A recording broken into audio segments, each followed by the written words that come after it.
एक बार किसी गांव में एक ब्राह्मण अपनी पत्नी और बच्चों के साथ रहता था। उसकी जिंदगी बहुत खुशहाल थी। उसके पास सब कुछ था, एक सुंदर सुशील पत्नी, होशियार बच्चे, खेत, जमीन, जायदाद, पैसे, सब कुछ।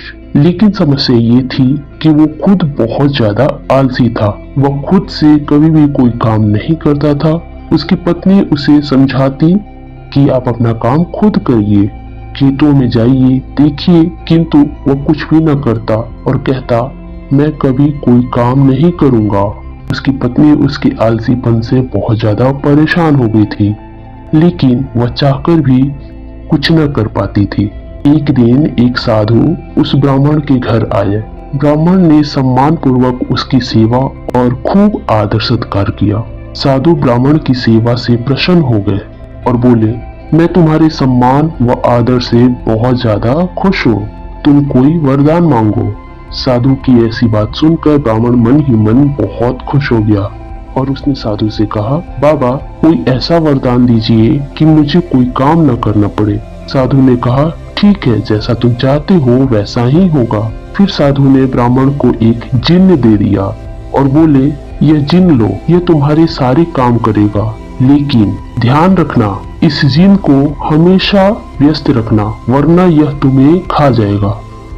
इतना कहकर साधु वहां से चले गए। साधु के चले जाने के बाद वहां एक जिन्न प्रकट हो गया, जिसे देखकर ब्राह्मण बहुत डर गया।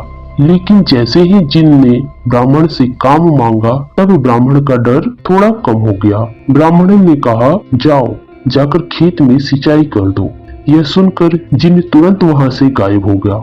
जिन्न के वहां से चले जाने के बाद ब्राह्मण ने राहत की सांस ली। कुछ ही मिनट बाद जिन्न वापस आ गया और बोला, सारा काम खत्म हो गया है, अब और दूसरा काम दो। ब्राह्मण सोचने लगा, अब कौन सा काम दिया जाए। तभी जिन्न ने तुरंत बोला, जल्दी काम दो, वरना मैं तुम्हें खा जाऊंगा। ब्राह्मण ने कहा, जाओ खेत जोत दो। ब्राह्मण ने सोचा, खेत जोतने में तो इसे पूरी रात लग जाएगी, किंतु जिन्न फिर से कुछ ही मिनटों में वापस आ गया और बोला, काम हो गया, अब दूसरा काम दो, वरना मैं तुम्हें खा जाऊंगा। इस प्रकार ब्राह्मण जो भी काम जिन्न को देता वह तुरंत मिनटों में करके चला आता और बोलता, मुझे दूसरा काम दो। ब्राह्मण बहुत ज्यादा घबरा गया और सोचने लगा, अब तो उसके पास कोई काम भी नहीं बचा, अब वह उसे कौन सा काम देगा, और यदि वह उसे काम नहीं देगा तो वह उसे खा जाएगा।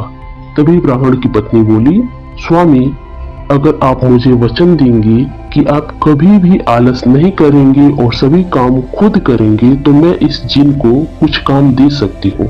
इस बात पर ब्राह्मण सोचने लगा कि पता नहीं ये उसे क्या काम देगी, लेकिन अपनी जान बचाने के लिए ब्राह्मण ने अपनी पत्नी को वचन दे दिया कि ठीक है, मैं आलस करना छोड़ दूंगा।